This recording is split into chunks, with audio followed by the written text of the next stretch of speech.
네.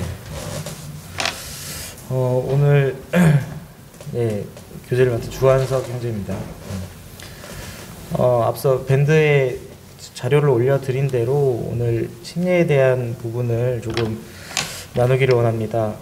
침례는 사실 우리 구원받은 성도님들 다 잘 아시는, 또는 또 그것을 또 아는 것이 아니라 직접 경험하시고 체험하심으로 그 감동을 다 아시는 분들이시기 때문에 참 이 침례라는 주제가 얼마나 참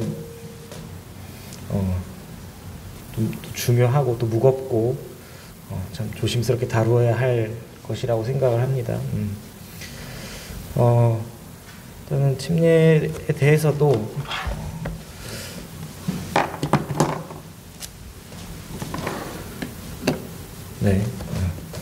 침례에 대해서 좀 몇 가지 아마 제가 올려드린 자료를 보시면 사실 뭐 제가 딱히 뭘 더 말씀을 드려야 될 부분이 없을 수도 있습니다. 그런데 그래도 함께 같이 보시면서 또 개인적으로 많이 묵상되었던 것들을 함께 나누기를 원합니다. 네. 우선 이제 뭐 오늘 교제할 내용들의 순서인데요.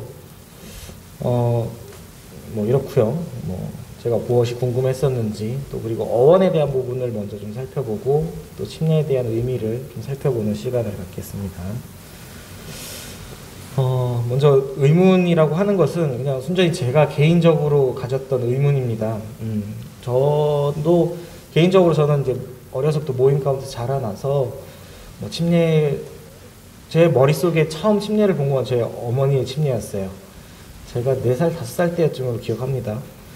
그때는 이제 예배당에 침례, 욕조도 아니죠. 이렇게 천으로 된 그런 침례탕을 만들어 놓고, 거기서 이제 이렇게 팍 이렇게 담갔다가 이제 엄마가 올라오시는 모습을 봤는데, 사실은 그 전에 저는 엄마를 따라서 감리교회였나요? 하여튼 그런 교파교회를 다녔었어요. 근데 그 당시에 엄마가 거기서 하는 세례를, 물을 뿌리는 거 있잖아요. 그거를 했던 기억은 아니고 사진이 있어서 그걸 본 적이 있거든요. 근데 교회를 옮기더니 이상하게 물을 받치는 걸 또 한 번 더 해요. 근데 그게 같은 건지도 뭔지도 모르지만, 뭐 얼핏 듣기로는 뭐 그게 비슷한 건데 다른 거고 뭐 이렇게 들었던 기억이 납니다.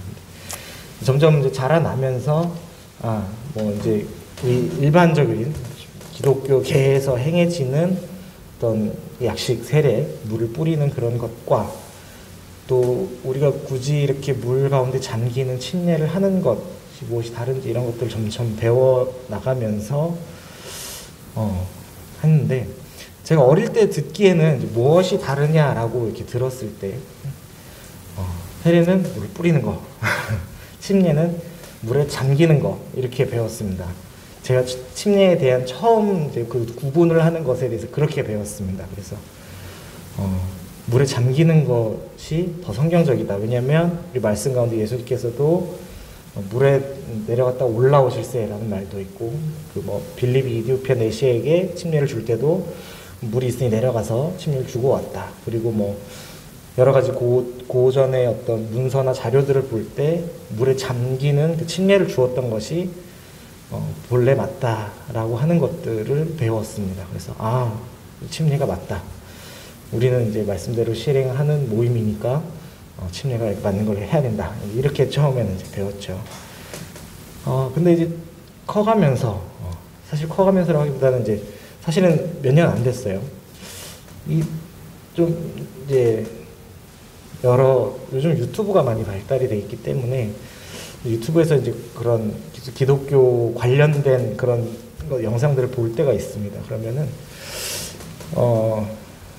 이 사람들은 사실 침례에 대해서 우리가 배우는 것들, 똑같은 성경에 나온 텍스트를 보고 이해를 하는 것인데 왜 그것에 대해서 그런 비판이 없을까? 어떤 그 행하는 것에 대해서 어떤 분별이 없을까 하는 부분들이 궁금하면서 그들은 무엇이라고 이야기를 하나 많이 찾아봤어요. 그런데 이렇게 얘기를 합니다. 그러니까 대체로 그렇게 얘기를 해요. 침례나 세례나 뭐 형식이나 뭐 말이나 용어나 큰 중요한 것이 아니다. 뭐 그 의미가 중요하다. 이런 게 대부분의 논지입니다. 뭐 과거에는 뭐 물에 들어가는 게 맞았을 수도 있으나 뭐 형식이 크게 중요하지 않다. 이런 논지들이 대부분이라고 알고 있습니다. 그래서 물론 개 중에는 정말로 또 침례에 대해서 철저하게 지키려고 하는 사람들도 있고, 소위 뭐 교파 목사라고 하는 사람들도 그런 부분들을 분명하게 얘기를 하는 사람도 있긴 합니다만은 실질적으로 그것에 대해서 행하는 것은 좀 많이 어려워하고 있습니다. 왜냐하면 번거롭죠, 아무래도. 그리고 인식에 세례라고 하는 것이 많이 퍼져 있기 때문에 그게 마치 하나의 전통이 돼버린 상황이기 때문에 그렇습니다. 그래서 과연 이 세례라고 하는 것의 용어가 정말 정밀하게 따졌을 때 침례랑 무엇이 다른가라는 부분하고 성경에서 무엇이라고 얘기하고 있는가 라는 부분에서 좀 궁금했었고요. 그에 대해서 이제 소위 원어죠. 헬라어를 좀 따져서 살펴보기도 했고요. 또 하나의 질문은 이제 침례의 본질적인 의미는 무엇인가? 좋다. 물에 잠기는 침례가 맞는 건 알겠는데 성경을 읽다 보니까 성령의 침례, 불의 침례 뭐 이런 용어들이 나옵니다. 고난의 침례도 나오죠. 굳이 거기에 침례라는 단어를 왜 썼을까라는 의문이 생겼습니다. 침례가 잠겼다가 넣었다 이렇게 올라오는 것을 뜻하는 것이라면 굳이 성령의 침례, 뭐 우리 일반적으로 고난의 침례, 우리 주님께서 받으신 고난의 침례를 얘기를 할 때 그냥 단순히 내가 감당해야 될 고난이 있다라고 얘기를 하실 수도 있지만 굳이 고난의 침례라는 것을 왜 말씀을 하셨을까라는, 그래서 침례라는 게 단순히 물에 잠기는 것만이 아닐 수 있겠다라는 생각을 했습니다. 그래서 그것에 대해서 조금 더 고민을 하게 됐습니다. 그래서 그 부분을 오늘 좀 나누고자 하고요. 이거는 이제 제가 침례에 대해서 보면서 우리 전도출판사에서 나오는 책들인데 요 세 가지 책뿐만 아니고 다른 자료도 많이 봤지만 좀 많이 도움이 됐던 세 가지 책들을 볼 수 있습니다. 먼저 어원에 대해서 이해를 좀 하고자 합니다. 우리 이제 한국어로는 이제 침례, 그리고 사실 성경의 책에서는 이제 세례라고 다 써져 있죠. 개역, 우리 많이 보는 개역, 우리 보는 개역 성경에도 그렇고, 이것에 대해서 반발해서 뭐 소위 뭐 흠정역이라든지 뭐 침례를 의도적으로 다 바꿔서 쓴 역본도 있긴 합니다만은 대한민국에서 쓰는 대부분의 성경책에는 세례라고 나와 있다고 봐야 됩니다. 밑에는 그것에 대한 한자어고요.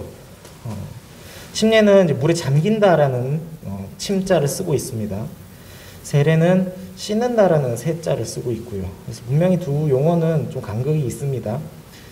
그런데 이제 성경이라는 것이 기본적으로 어떤 대본이 있고 거기서 번역을 한 것이기 때문에 과연 어떤 단어를 이 침례나 세례로 번역을 했는가를 생각을 해봤습니다. 이게 먼저 나오면 안 되는데. 영어 성경에는 침례나 세례를 사실 구분을 하지 않습니다. 그냥 다 똑같이 이제 바티즘이라고 하는 명사형과 침례를 준다라고 하는 웹타이즈라는 이 단어를 사용을 합니다. 그래서 제가 예전에 외국 모임에 계신 분한테 한번 물어봤어요. 우리는 침례 세례를 막 이렇게 막 얘기를 하는데 외국에서는 그 영어권에서는 어떻게 했습니까? 그러게 구분을 따로 안 한다고 합니다. 다만 그것을 실제로 행할 때 물에 잠기는 웹타이즘이라고 해서 뭐 웹타이즘 바이 뭐 이머전 이런 표현을 쓴다고 하지 침례나 세례를 서로 다른 용어로 구분하지는 않는다고 합니다. 일단 이제 수식하면서 물에 잠기는 이것, 아니면 물 뿌리는 이것 이렇게 표현을 한다고 합니다. 근데 엄밀히 말하면은 지금 여기 한국어가 영어에서 번역된 건 아닙니다. 사실은 뭐 예전 같으면 뭐 중국어에서 뭐 이렇게 중역이라고 하죠. 원문 헬라어에서 중국어에서 한글로 번역을 하기도 했고, 요즘은 헬라에서 직역을 하기도 합니다. 근데 그래서 이제 본문 원문이 되는 헬라어에서는 그리스어에서는 뭐라고 썼는지를 살펴봤습니다. 네, 읽을 수가 없더라고요. 네. 근데 이제 제가 열심히 공부를 했습니다. 이 위에는 밥티스마라고 읽고요. 밑에는 밥티조라고 읽습니다. 사실 영어랑 똑같은 단어예요. 엄밀히 얘기하면 이 헬라어 요거를 영어로 음역을 한 겁니다. 영어에 원래 이런 단어가 있던 것이 아니고 헬라어의 이 단어를 영어로 표현하기 위해서 비슷하게 발음을 갖다 쓴 것입니다. 그래서 실제로 영어랑 헬라어는 용리가 같다고 보셔야 돼요. 물론 차이가 나는 게 있습니다. 그거 이따가 같이 교재를 좀 드릴 건데요. 해서 이 헬라어로 된 밥티스마와 밑에 밥티조라고 하는 이 단어들, 그리고 이 단어 관련된 단어군들에 대해서 살펴보았습니다. 네. 다 함께 읽어보실까요? 네. 저도 잘 못 읽습니다. 그래서 조금 그나마 익숙한 영어로 제가 이렇게 좀 써봤고요. 혹시나 좀 더 잘 읽으시라고 몇 회 한글로도 같이 좀 써놨습니다. 맨 처음 보시는 게 이제 밥토라고 하는 단어인데, 이게 이 밥티조라고 하는 단어로 발전을 했고요. 이 밥티조라는 단어에서 밥티스모스, 여기는 두 개가 있는데요. 위에 거는 단수고요. 밑에는 복수예요. 그래서 우리나라는 잘 구분 안 하지만 외국어는 단복수를 되게 철저하게 구분하죠. 그래서 단수랑 복수, 그러니까 우리말로 쓰면 똑같은 단어라고 보시면 됩니다. 그리고 밑에 밥티스마라는 단어가 있고요. 또 밥티스테스라는 단어가 있습니다. 그래서 이 5가지 단어가 유사하지만 조금씩 다르게 쓰는 용례가 있습니다. 그래서 이 부분들을 좀 나누어 보면서 성경에서 실제로 어떻게 쓰였는지를 확인을 하고자 합니다. 여기 밑에 G911, G907 써져 있는 거는요. 참고적으로 이제 스트롱 코드라고 해서 이 헬라어 원문에 있는 그 단어들을 다 번호를 매겨서 정리를 해놓은 스트롱이라고 하는 학자가 있습니다. 그래서 그 학자에 따르면 이거 이제 밥티조는 G907번 단어가 됩니다. 그래서 이거를 다 정리해 놓은 자료가 또 있더라고요. 그래서 그냥 있어 보이려고 써놨습니다. 필요하시면 찾아보십시오. 네. 여기 횟수는요, 성경에 실제로 등장한 횟수입니다. 그런데 사실은 헬라어 본문, 그러니까 영어 성경하고요, 한국어 성경하고 헬라어 성경하고요, 또 그 각각 대본들, 그리고 심지어 헬라어 본문이라고 불리는 것도 조금씩 차이가 나는 것들이 있거든요. 이게 조금씩 다를 수가 있어요. 그래서 여기서는 가능하면은, 사실 저도 원문을 직접 본 것이 아니라서 저도 이게 신빙성이 좀 떨어질 수는 있습니다만은, 제가 여러 가지 조사를 해본 결과 그래도 좀 합리적이라고 보이는 수치들인데요. 헬라어 본문에 나타나 있는 해당하는 단어들의 등장 횟수입니다. 실제로 이것들이 한국어로 또는 영어로 어떻게 번역된지를 좀 비교하면서 볼 겁니다. 자, 먼저 이 밥토랑 밥티조라는 두 단어를 먼저 볼 건데요. 밥토는 성경에 3번 등장을 합니다. 그리고 이 밑에 뜻인데요. 먼저 동사로서요. 어떤 물이나 액체 이렇게 담그는 의미입니다. 이 그릇에 물을 받아놓고 거기다가 뭐 손을 집어넣든 아니면은 물건을 그릇 같은 걸 집어넣든 넣든 또는 넣었다가 빼든 이런 동작을 뜻합니다. 그래서 담그다라는 의미를 가지고 있습니다. 그리고 또 다른 의미로는 그 담그는 거를 그냥 물에 담그는 게 아니라 색깔 있는 물에다 넣으면, 염료에다가 넣으면 예를 들면 하얀 옷이 이런 하얀 옷을 그런 빨간색 물에다가 넣었다 빼면 빨갛게 되겠죠. 염색을 하다는 의미도 들어갑니다. 또 그릇을 물에 담갔다가 빼면은 물이 퍼지겠죠. 그래서 물을 퍼 올리다 이런 뜻도 있고요. 그 다음에 이제 요걸 의식적으로 쓸 때는 목욕하다, 씻다 이런 단어들의 의미가 있습니다. 밑에 세 구절은 이 밥토라고 하는 단어가 나오는 구절들인데요. 한번 읽어볼게요. 누가복음 16장 24절에 손가락 끝에 물을 찍어 내 혀를 이거 내용 아시죠? 그 부자와 나사로 해서 부자가 물을 찍어서 내 혀를 좀 적셔달라고 할 때, 물을 손가락으로 찍어라고 할 때 그 단어를 씁니다. 밥토라는 단어를 씁니다. 그리고 또 요한복음 13장 26절에 내가 떡 한 조각을 적셔다 주는 예수님께서 우리 가룟 유다에게 떡을 이렇게 적셔다 주면서 이제 네가 나를 팔 것이다 라고 하실 때 떡을 찍으실 때 그 단어가 사용이 됩니다. 그리고 마지막으로 계시록 19장 13절에 또 그가 피 뿌린 옷을 입었는데 여기서는 뭐 잘 아시겠지만 어떤 분이 이제 예수 그리스도로 우리가 알고 있는 그 분이 어떤 적들을 물리치고 그 피가 이렇게 막 싸우면서 전쟁을 하면서 피에 뿌린 그 옷을 입고 있다라는 뜻인데 여기서도 밥토가 사용이 됩니다. 그래서 우리말로는 찍다, 적시다, 뿌리다 이렇게 다양하게 사용이 되지만 실질적으로 원문에서는 하나의 단어로 사용되고 하나의 뜻이었던 것입니다. 그래서 영어 성경, 그러니까 KJV 버전에서는 이 세 가지 단어를 모두 이 딥이라고 하는 영어, 디핑 소스라고도 하죠. 뭐 찍어 먹는 소스 하는 것이 딥이라고 하는 찍다, 담그다 하는 어떤 밥토에 대응되는 단어로 번역을 하고 있습니다. 참고적으로 여기 계시록 말씀은 피가 뿌렸다고 우리말로는 번역이 되어 있긴 한데 좀 막 적과 막 싸우면서 피를 막 흠뻑 뒤집어 써서 이렇게 시뻘겋게 된 그런 뉘앙스라고 보시면 돼요. 그래서 제가 볼 때는 약간 피에 적셔졌다라고 표현을 번역하는 것도 좋을 것 같습니다. 아무튼 네, 이 밥토의 용례는 이렇습니다. 그 다음에 이제 밥토에서 조금 변형된 단어인 밥티조라고 하는 단어인데요. 성경에서 65회가 등장을 합니다. 밑에 보시면 밥토의 강의어라고 하고 강조어라고 하는데 의미를 강하게 쓰는 그런 단어라는 뜻입니다. 기본적인 뜻은 똑같고요. 그러니까 유사한데 좀 강하다는 의미에서 그러니까 소멸시키다는 의미를 가집니다. 이제 소멸시키다라는 게 예를 들면 큰 이렇게 호수가 있는데 거기에 배가 있는데 배가 가라앉아요. 물속에 팍 가라앉습니다. 그래서 사라져 버렸습니다. 약간 이런 뉘앙스를 좀 풍기고 있는 거죠. 그래서 소멸의 의미가 있다. 그 앞서서 말씀드린 염색하다의 의미를 좀 생각을 해보시면 제가 아까 하얀 옷을 얘기를 했는데 빨간색 물에 하얀 옷을 이렇게 푹 적셨다가 빼면은 무슨 색이 되죠? 완전히 빨간색이 되죠. 그 전에 원래 하얀색이라는 속성을 가지고 있습니다. 근데 염색을 충분히 하고 그냥 간단하게 담갔다 빼는 게 아니라 완전히 푹 적셔서 오래 두었다가 뺐을 때 그 옷은 완전히 빨간색 옷이 돼버려요.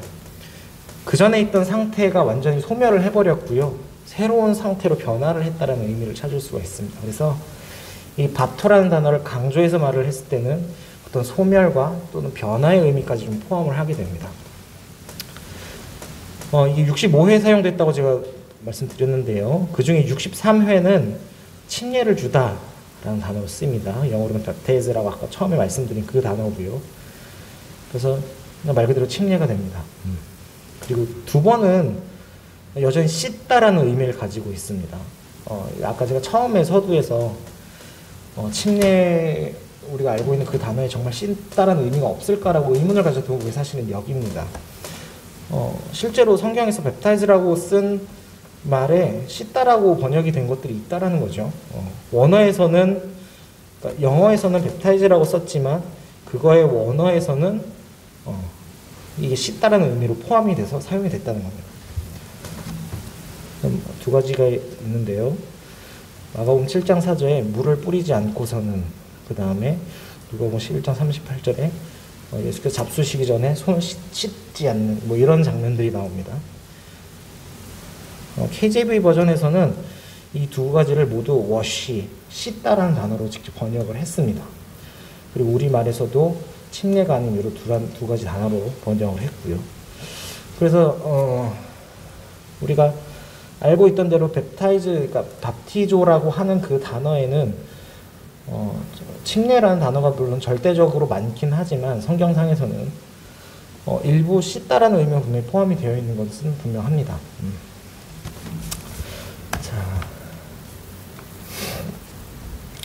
네, 이거 어원에 대한 이해를 좀 더 해보면요.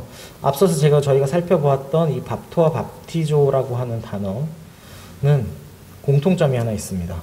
바로 동사형이라는 건데요.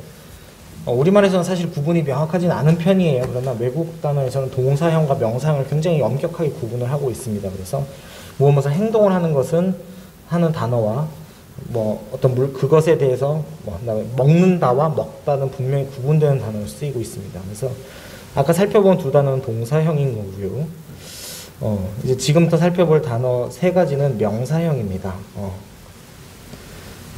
자, 이거 살펴보시면 이제 맨 처음 나오는 게 이제 바프티스모스, 바프티스모이라고 하는 단어인데요. 이 세 가지는 모두 아까 말씀드린 밥티조, 침례를 주다, 씻다라는 의미에서 파생된 세 가지 단어입니다. 성경에서 총 4번이 사용이 되는데요. 3번은 씻음이라고 사용이 됩니다. 그래서 washing이라는 단어로 영어 KJV에서는 번역이 되고요. 아래와 같이 세 말씀이 있습니다. 참고로 마가복음 7장 8절에는 제가 이렇게 좀 삐딱하게 써놨는데요. 우리말 성경에는 없는 문구예요. 그런데 헬라어 본문하고 영어 KJV 버전에는 있습니다. 그래서 제가 아까 이제 원문을 대상으로 이제 3회라고 표현을 했던 게 이런 거고요. 그리고 이제 이게 중요한데요. 한 번 세례라고 사용이 됐습니다. 히브리서 6장 2절인데요. 제 시간상 다 찾진 않을게요. 세례들과 안수와 죽은 자들의 부활 이렇게 하면서 이 바프티스모이라는 단어, 여기서 복수니까 바프티스모이라고 쓰여져 있는데 세례라고 쓰여져 있습니다. 우리말 성경에도 그렇고 영어 KJV 버전에도 복수형 세례로 쓰여져 있습니다. 이 부분은 좀 기억을 해주셨다가요. 이따가 제가 이 부분은 좀 해결을 하겠습니다. 그 다음에 이제 밥티스마라는 단어를 볼게요. 총 22회가 사용이 됐는데요.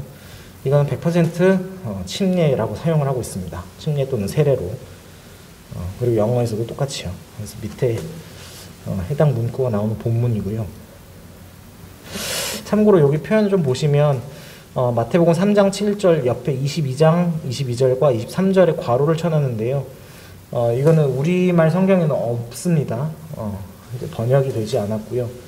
내용은 이제 뒤에 마가복음 10장 38절과 39절과 똑같습니다. 그래서 예수님께서 말씀하실 때 어떤 그 세례라는 단어를 똑같은 본문인데 세례라는 단어를 썼다 안 썼다 하시게 되어 있습니다. 그래서 본문에는 나오지만 한글 성경에는 어떤 의미로 괄호를 쳐놨고요. 밑에 사도행전 1장 22절인지 21절인지 모르게 써놓은 거는 요 두 절이 원래는 한 문장이에요. 그런데 우리 어순 다르잖아요. 외국어랑 우리말. 또는 뭐 이제 번역상의 이유로 원래 헬라어 본문에는 22절에 침례가 나오지만 우리말 성경은 21절에 나옵니다. 그래서 제가 이렇게 같이 중복해서 표기를 해놨습니다. 그리고 마지막으로 밥티스테스라고 하는 단어인데요. 이거는 논란의 여지가 없습니다. 침례자라는 뜻이에요. 침례를 베푸는 사람. 그래서 누군지 아시죠? 우리 성경에는 세례 요한이라고 나와 있고 좀 분명하게 어떤 성경에는 침례자 요한이라고 나와 있고요. 정확한 의미는 침례를 베푸는 사람이라는 뜻입니다. 영어 성경에서도 바프티스트라고 하는 단어로 100% 44회 번역이 되어 있습니다. 요거는 아까 그 5가지 단어들이 나오는 거고요. 나중에 한번 찾아보십시오. 되게 많습니다. 그래서 이제 그 5가지 단어를 지금 살펴보았는데요. 좀 도식적으로 의미를 살펴보면 먼저 밥토라고 하는 단어에는 뭐 대략 이런 뜻이 다는 아니지만 뭐 담그다, 적시다 이런 노란색 계통의 의미가 있고요. 좀 추가적으로 여기 씻다라고 제가 분리시켜 놓은 의미 군들이 있습니다. 근데 이게 강조가 되면서 바티조라고 하는 단어에서는 담그다, 적시다라는 단어 여전히 있고요. 씻다라고 하는 단어도 의미도 여전히 있습니다. 그리고 특별하게 침례를 주다라고 하는 의미가 확고하게 들어옵니다. 그러면서 실질적으로 우리가 알고 있는 침례를 주다에 대부분 많이 사용이 됩니다. 하지만 아까 2번 정도는 씻다라는 의미로 사용됐다고 했습니다. 그 다음부터 중요한데요. 이제 이게 명사형으로 이제 변형이 될 때 극명하게 나뉩니다. 그래서 밥티스모이엔 씻다라는 의미가 들어가고요. 밥티스마에는 침례라는 의미로 두 가지 의미가 엄격하게 나누어서 구분된다고 보셔야 됩니다. 아까 이제 히브리서 말씀이 있긴 한데 그건 이따 제가 해결을 할게요. 그리고 마지막으로 밥티스테스는 이제 침례자라는 의미로 이 세 가지 파생 명사형으로 세분화가 됩니다. 좀 정리를 하자면요.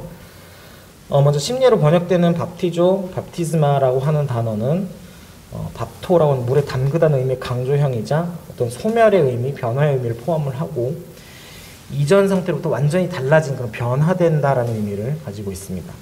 이게 이제 형식적으로 어떤 실질적으로 우리 침례하는 것에 어떤 영향을 주냐면요. 일단 형식적인 측면에서 물에 담그다라는 단어를 썼다는 거예요.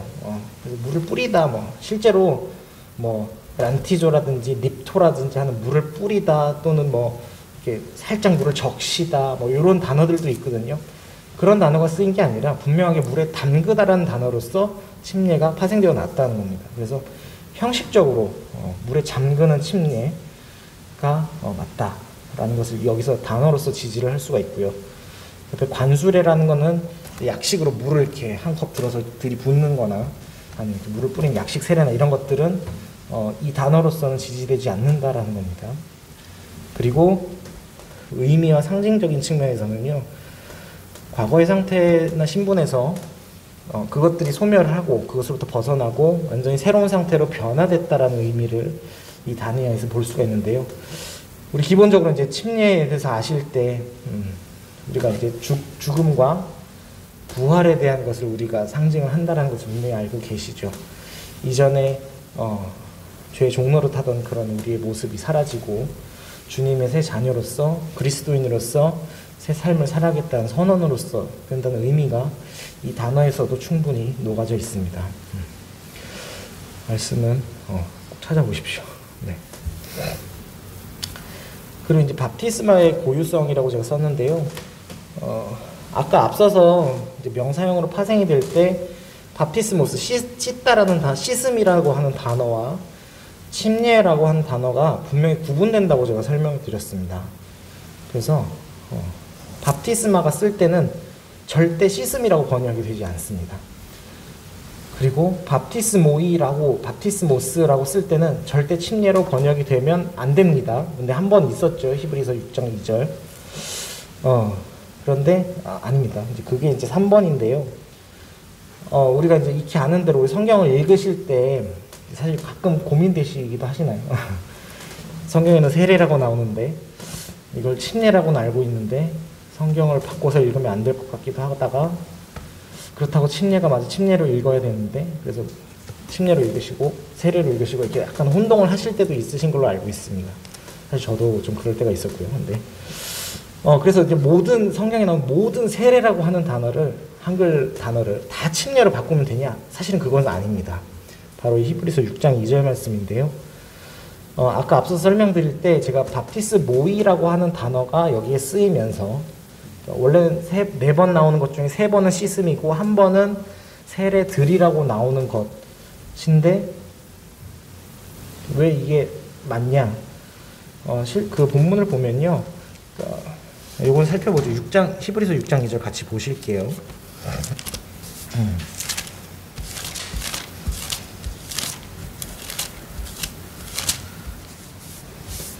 히브리서 6장 2절입니다. 6장 1절부터 읽겠습니다. 그러므로 우리가 그리스도의 도의 초보를 버리고 죽은 행실을 회개함과 하나님에 대한 신앙과 2절에 세례들과 안수와 죽은 자의 부활과 영원한 심판에 관한 터를 다시 닦지 말고 완전한 자로 나아갈지니라.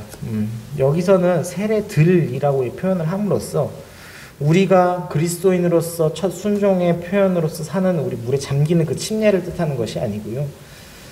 제가 여기도 썼는데 우리 구약에 보면 결례 예식들이 있습니다. 성경에 나오지 않는 스스로 제정된 여러 가지 씻는 의식들이 있죠. 그리고 실제로 베드로나 바울이 이렇게 손을 씻는 것들, 예수께서도 손을 씻은 이런 것들이 많이 나옵니다. 그게 일상적이든 비일상적이든 씻는 것에 대한 행위들이 많이 나옵니다. 이제 거기에 대응하는 단어로서 밥티스모이가 세례들로 번역이 됐다고 보는 것이 맞습니다. 그래서 다른 모든 단어들은 침례로 바꾸신 거예요. 맞고요. 6장 2절, 히브리서 6장 2절에 나오는 세례들로 유지를 하는 게 맞습니다. 정말로 이거는 씻는 행위들이라는 것이죠. 그래서 굳이 혼동을 피하고자 결례, 정결례, 씻는 예식, 씻는 행위들로 바꾸어도 전혀 무방한 단어가 되겠습니다. 네 번째로 정리할 것은요, 바티스마는 세례가 아닌 침례라고 하는 것입니다. 전혀 씻는 의미가 없고요.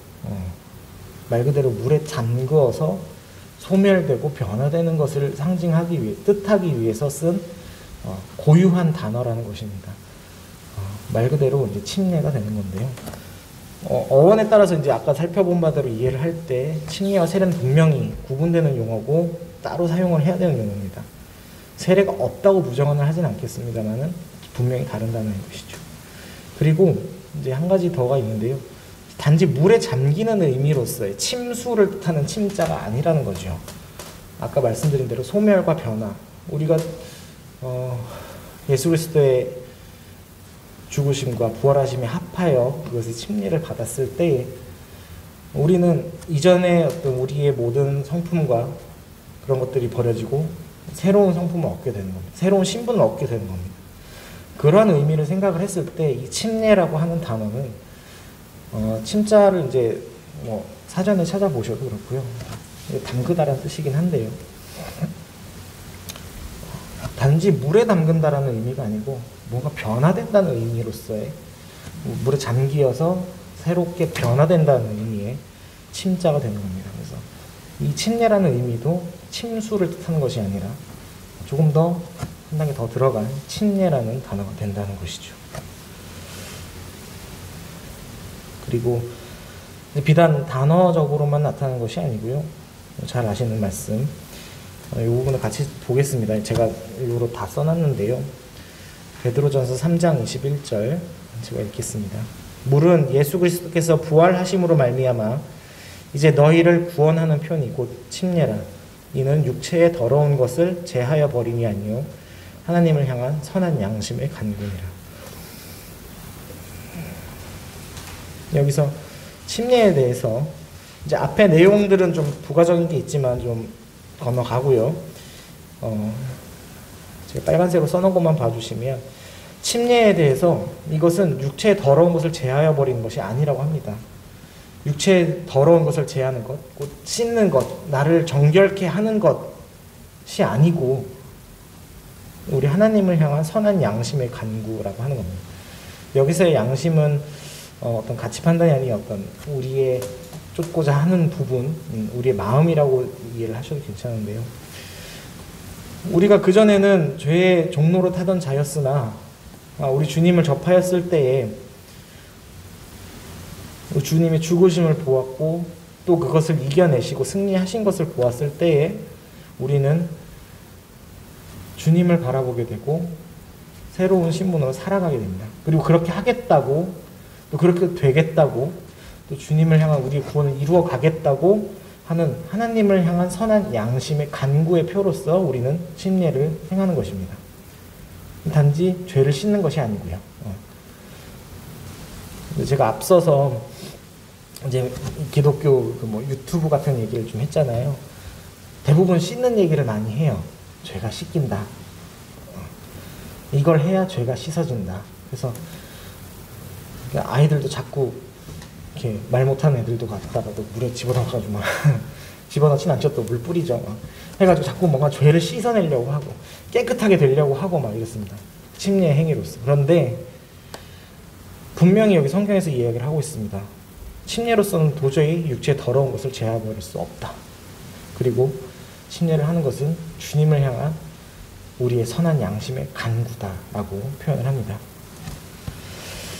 우리 성도님께서는 이 뜻을 다 아실 거라고 생각합니다.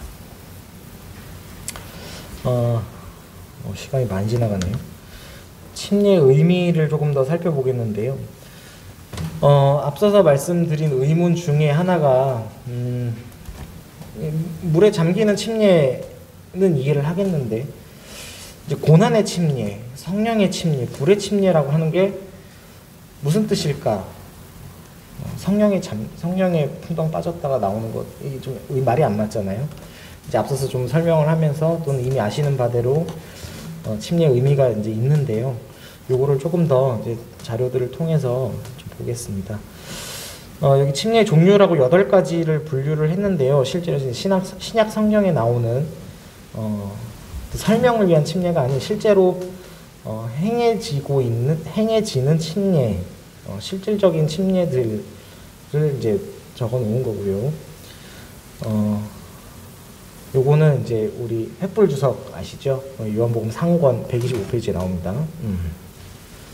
그대로 똑같이 쓴 겁니다. 요거는 곧 나오는 말씀들, 참고 문헌 말씀들을 같이 적어 놓은 거고요.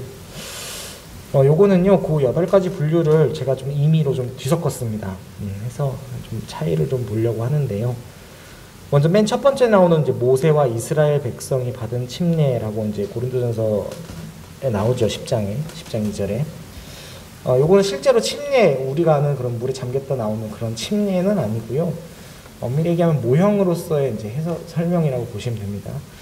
우리 주님께서 이제 십자가에 돌아가시는 것에 대해서 요나가 요나를 예를 들 것밖에 없다라고 얘기를 하시면서 설명을 하셨던 것처럼 침례에 대해서 설명을 할 때 본문을 읽어 보시면 우리 이스라엘 백성들이 애굽의 어떤 압제 내지는 거기에 종속된 상태에서 끊어지고 이후에 주님을 향해서 가나안을 향해서 온전히 가는 그 모습을 볼 때 그 물을 지나는 것에 대해서 이것은 침례다라고 표현을 합니다. 그러나 역시 명확하게 이것을 침례라고 했기 때문에 여기 들어가는 것으로 분별이 됩니다.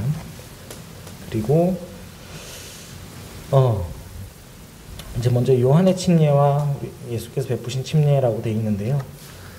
요한의 침례는 잘 아시죠? 우리 침례자 요한이 했던 침례로서 회개의 침례가 됩니다.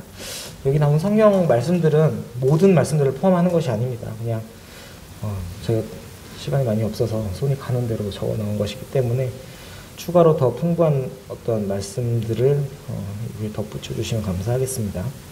그래서 요한의 침례는 분명히 회개의 침례라고 나옵니다. 그 전에 이스라엘 백성들의 상태를 생각을 했을 때 완전히 말씀으로부터 떨어져 있었고 형식적이었고 또는 말씀의 능력 자체를 부인을 하던 그런 바리새인과 사두개인 같은 그런 자들이었는데 그 상황에서 회개를 하고 어떤 여기 써져 있죠. 요한의 침례를 받는 것은 자신들의 삶의 전환, 회개를 의미하고 선언하며 하나님을 의롭다고 고백하는 것, 의로움을 하나님께로서 다시 찾아내는 그런 선언으로서 개인의 회개 침례였던 것입니다. 그리고 이제 이 요한의 침례를 통해서 우리 예수 그리스도를 예비를 한다라고 되어 있었죠. 그래서 이런 회개의 침례가 있고요. 굳이 얘기를 하자면 어떤 선언적인 의미를 가지고 있다고 보시면 좋겠습니다. 실질적으로 무슨 어떤 큰 예를 들면 갑자기 구원을 받는 거, 뭐 깨끗해 정결하게 되는 이런 건 아닙니다. 어떤 나의 양심으로서 나의 이전 삶을로부터 돌이키는 주님으로 돌이키는 그런 선언이었던 것입니다. 그리고 이제 예수께서 베푸신 침례라고 되어 있는데요.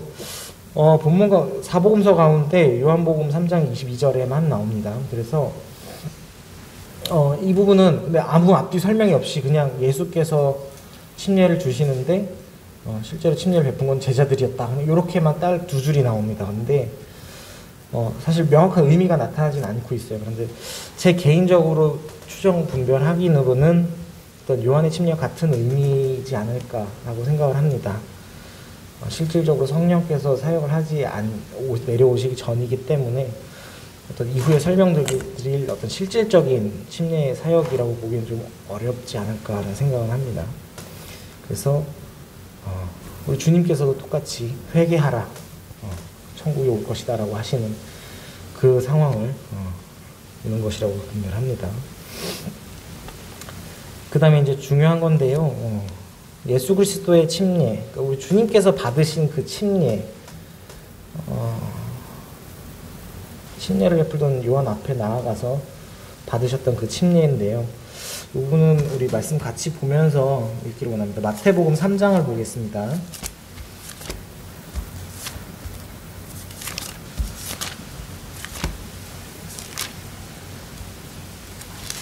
마태복음 3장 13절로 17절까지 말씀인데요. 다른 부분 말씀도 유사하지만 이 부분 말씀을 보면서 같이 좀 더 보기를 원합니다. 이제 요 앞선 말씀에서 3장 앞부분 말씀에서 이제 침례를 주는 요한이 침례를 막 주면서 뭐 이렇게 회개를 하라, 그리고 또 그다음에 뭐 바리새인과 사두개인들에게 뭐 너희들에겐 불의 심판이 있을 것이다, 뭐 이런 얘기들을 하죠. 근데 이 13절에 와서 예수께서 갈릴리로부터 요단강에 이르러 요한에게 침례를 받으라 하시니, 예수님께서 의지적으로 침례를 받으러 오셨습니다. 그러자 요한이 14절에 말립니다. 내가 당신에게서 침례를 받아야 할 터인데 당신이 내게로 오시나이까. 우리 침례 요한은 우리 예수께서 어린 양이시고 하나님의 아들이신 것을 이미 알고 있었죠. 그렇기 때문에 이런 말씀이 나옵니다. 당연히 하나님 앞에서 내가 뭔가 어떤 깨끗하다, 회개하다함에 대한 선언을 받아야 되는 건데, 더 크신 이에게. 그럼에도 불구하고 우리 주님께서는 침례를 받으십니다. 여기서 그 아까 말씀드린 아시는 대로 요한의 침례는 분명히 회개의 침례입니다. 그 전에 나의 삶에 대한, 나의 상태에 대한 어떤 고백이자 돌이킴인데, 예수님께서는 그것을 받으려고 하셨다는 거죠. 굉장히 의아한 일입니다, 사실. 아무런 죄도 없으시고 아무런 회개하실 것도 없으신 분께서, 한점 무결하신 분께서 왜 회개의 침례를 굳이 받으려고 하셨을까라는 부분이죠. 말씀으로 돌아와서 좀 더 보시면 15절에 이제 허락하라, 우리가 이와 같이 하여 모든 의를 이루는 것에 합당하니라. 요한의 침례를 받는 것이 의를 이루는 것이라고 하십니다. 어떤 의였을까요? 16절로 내려갑니다. 예수께서 침례를 받으시고 곧 물에서 올라오실 때 하늘이 열리고 하나님의 성령이 비둘기같이 내려 자기 위에 임하심을 보더니 하늘로부터 소리가 있어 말씀하시되 이는 내 사랑하는 아들이요 내 기뻐하는 자라 하시니라. 제가 드린 그 자료를 같이 보시면 제가 이제 제 나름 이렇게 적어봤습니다. 이제 선언이라고 하는 부분, 예수께서 받으신 침례의 의미 중에서 선언적인 의미가 있는데요. 아까 읽으신 대로 이는 내 사랑하는 아들이라 라고 이제 말씀이 있었죠. 그래서 이 예수께서 하나님의 아들이심이 공적으로 드러났습니다. 그래서 하나님의 아들이심이 선언이 됐고요. 선포가 됐고요. 그리고 이후로 이제 우리 예수 그리스도의 사역이 시작이 됩니다. 그래서 공생의 시작이라고 하는 선언적 의미를 가집니다. 또 삼위의 하나님이 증거된다고 했는데요. 여기 보시면 우리 예수님, 아들 예수님이 계시고요. 그 다음에 아버지 하나님이 목소리가 있었죠. 이는 내 사랑하는 아들이다. 그리고 성령이 비둘기같이 내려 임하시는 것을 봤습니다. 그래서 이 삼위의 하나님, 아버지 하나님, 아들 하나님, 성령 하나님의 삼위의 하나님이 이 동시에 증거가 되고 있는 것을 보게 됩니다. 그리고 이제 예표라고 했는데요. 이제 잘 아시는 대로 이 물에 들어갔다 나오는 것의 그 의미 자체가 죽음과 부활이라고 하는 것을 우리는 보게 됩니다. 아까 뭐 계속 설명드린 대로 이전 상태로부터 새로운 상태로 변화되는. 근데 우리 주님께서는 그 변화된다라기보다는 십자가에서 돌아가시죠. 실제로 그 죄의 삭을 담당하시고 죽으십니다. 그리고 거기서 멈추시는 것이 아니라 부활을 하셨습니다. 그 죄의 어떤 권세를, 사망의 권세를 이겨내시는 거죠. 그래서 그것을 우리 침례를 통해서 미리 보여주셨던 것을 생각을 해보게 됩니다. 그리고 이제 마지막으로 동일시라고 썼는데요. 우리 주님께서는 하나님이신데 완전한 인간이 되셨다는 거죠. 이 땅에 오신 것이 그냥 이게 한번 인간 체험이라고 그냥 제가 좀 써놨는데 한번 경험해보려고 오신 게 아니라는 겁니다. 완전하게 인간의 삶을 겪으시고 그 인간으로서 그 죄의 종로로 타는 그 죄의 삭슬 감당을 하시려고 그것을 다 지시기 위해서 어린 양으로 오신 거죠. 세상 죄를 지고 가는 어린 양. 이 말은 반대로 이 죄인된 우리를 그분과 동일하게 여기시기 위해서 비록 회개할 것이 없으시지만 마치 우리가 회개하는 것처럼 그 침례에 순종을 함으로써 우리와 당신을 동일하게 두셨다는 겁니다. 단지 내가 하나님인데 인간의 모습을 잠시 잊고 죄를 가져가 줄게의 개념을 넘어서서 스스로 죄를 짊어지고 가시는 주체가 되셨다는 거예요.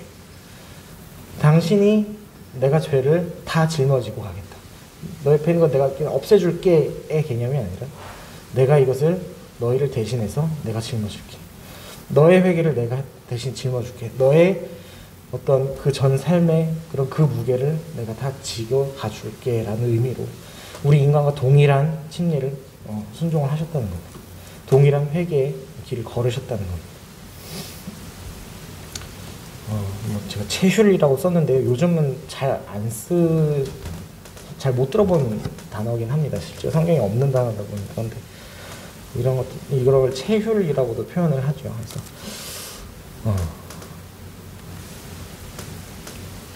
이제 그리스도인의 침례인데요. 이제 우리 믿는 자들이 받는 침례에 대해서 보면 어떤 아까 말씀드린 선언적 의미로서 어떤 우리의 믿음을 고백을 하고 또 우리 첫 순종이라고 하죠. 우리 믿음의 고백대로 침례를 받는 첫 순종을 합니다. 그리고 아까 우리 읽은 본문대로 베드로전서 3장 21절은 선한 양심의 간구, 나의 이전 상태, 우리 이전의 어떤 가치관 이런 것들을 다 버리고 우리 주님만을 바라는 주님을 향한 선한 양심을 그걸 간절히 원하는 의미로 우리는 침례를 받게 됩니다. 그리고 우리 성령의 침례라고 이제 조금 이따 말씀드리겠지만 성령으로 받는 성령 안에서 받은 그 침례를 상징하기도 하고 가시적으로 드러낸다는 거죠.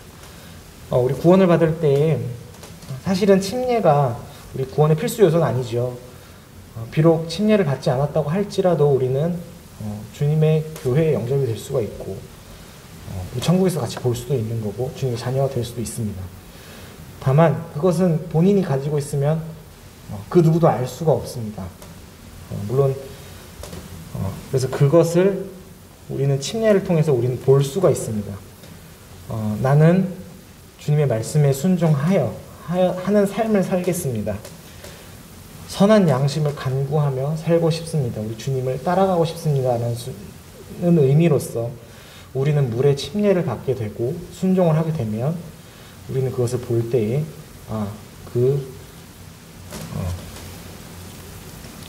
뭐라 그러죠? 그 성령으로 받은 침례를 우리는 알 수 있습니다. 그래서 그것은 성령 침례에 대한 상징적이고 가시적인 것이다. 선언이다. 라고 볼 수 있습니다. 그리고 이제 여기서 똑같이 동일시라고 했는데요. 우리 주님께서 우리 인간과 동일하게 동일한 처지에 놓이시기 위하여 침례를 받으셨던 것처럼 우리도 주 예수 그리스도와 동일하게 되기 위하여, 동일하다는 표현이 조금 주의해야 되겠습니다만은 그리스도의 로마서 6장 3절과 4절 말씀이 있습니다. 그리스도의 죽으심과 부활하심에 합하여 라고 표현을 제가 했는데요. 우리의 침례라고 하는 것이 우리 주님께서 가신 어떤 순종과 주님께서 보여주신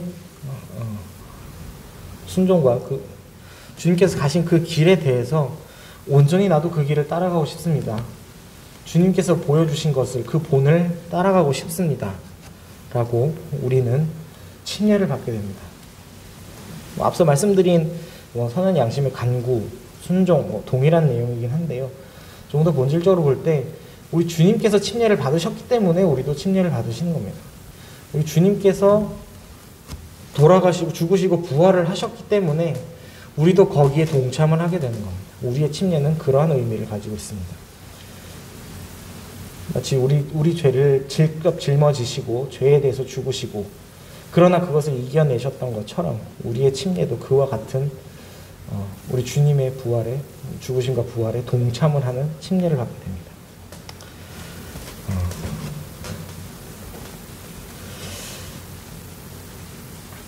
이제 나머지 이제 고난과 성령과 불의 침례에 대해서 좀 간단하게 보겠는데요. 이 고난의 침례는 누가복음 12장 말씀에 나오는데 우리 주님께서 내가 받아야 할 침례가 하나 더 있다 뭐 이런 말씀을 하시죠. 아무도 알지 못하지만 우리 주님께서는 십자가의 길을 이미 다 알고 계시면서 그 30여 년을 지내시죠. 이제 피가 땀이 피가 될 듯 그런 번민을 하시면서까지 그 고난을 아시면서도 우리 주님은 묵묵히 그 삶을 우리 그 짐을 우리 그 죄를 다 감당을 하셨던 거죠. 그래서 우리 주님께서 받으실 고난에 대해서 주님께서는 친히 고난의 침례라는 표현을 쓰셨습니다. 제가 의문을 가졌다라고 하는 것이 바로 이 세 가지에 나오는 침례의 표현이긴 한데요. 뭐 이미 다 앞서 말씀드린 것에서 다 유추는 됩니다.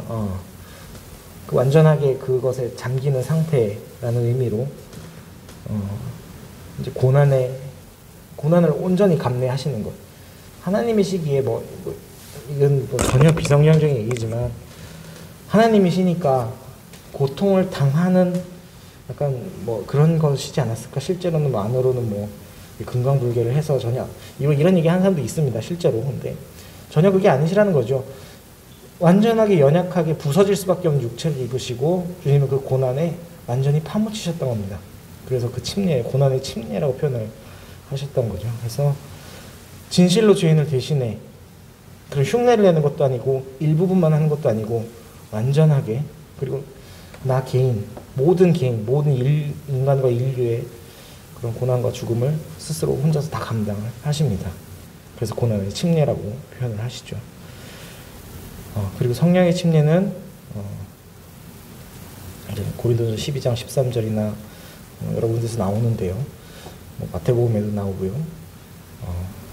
아까 말씀드린 물로 받는 우리의 침례, 그리스도인의 침례의 실체가 되는 침례입니다. 눈으로 보이지는 않죠. 하지만 우리가 주님을 영접을 하고 우리 주님의 복음을 듣고 깨달았을 때에 나를 위해서 죽으셨구나 했을 때 우리 성령님께서 내주하신 것을 알게 됩니다. 마침내 우리의 마음을 두드리시던 그 성령님이 들어오셨을 때에 우리는 성령님의 침례를 입게 되는 것입니다. 성령 안에서 침례를 받게 되는 것입니다. 그래서 전체 우주적인 교회라고 하죠. 총 교회의 하나가 지체가 되는 것이고 또 그 내주하신 성령에 의해서 완전하게 그 인격과 사역에 동화되는 삶, 그 주님 성령께서의 어떤 모든 성품들을 우리가 이해를 하고 그것을 주님께서 어떻게 하시는지 완전히 우리 이끄시는 대로 살아가지는 그 삶이 되는 것. 물론 실제로 볼 때 우리 삶을 볼 때 많이 넘어지긴 합니다만은 우리 주님께서는 우리를 완전하다고 하셨고 주님께서 완전히 하셨다고 얘기를 하십니다. 왜냐하면 우리 성령께서 침례를 하심으로 완전하게 우리는 동화가 되었기 때문입니다. 그리고 이제 마지막으로 불의 침례는 이제 축정이를 태운다 이런 표현이 나오는데요. 이게 불신앙에 대해서 그때 이제 바리새인과 사두개인 이런 식으로 나와서 마지막에 이제 다 불살아버리질 어떤 죄에 대한 심판이죠. 불순종에 대한 심판이죠. 그래서 여기에 대한 얘기는 말씀이 되게 많더라고요. 무섭습니다. 그래서 마태복음 그러니까 복음서 말씀에서 보면은 아까 지금 마태복음 펴져 있으시죠? 마태복음 3장 11절과 12절에 나오는데요.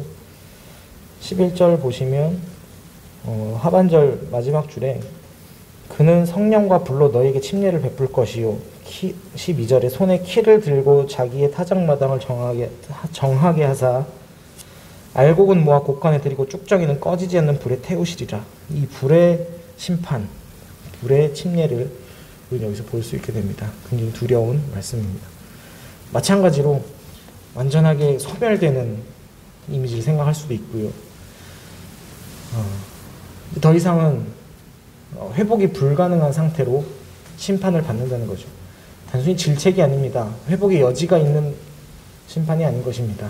더 이상 꺼지지 않는 불에 던져지는, 그전에는 도저히 경험할 수가 없었던 그런 무시무시한 심판의 침례를 받게 되는 것입니다.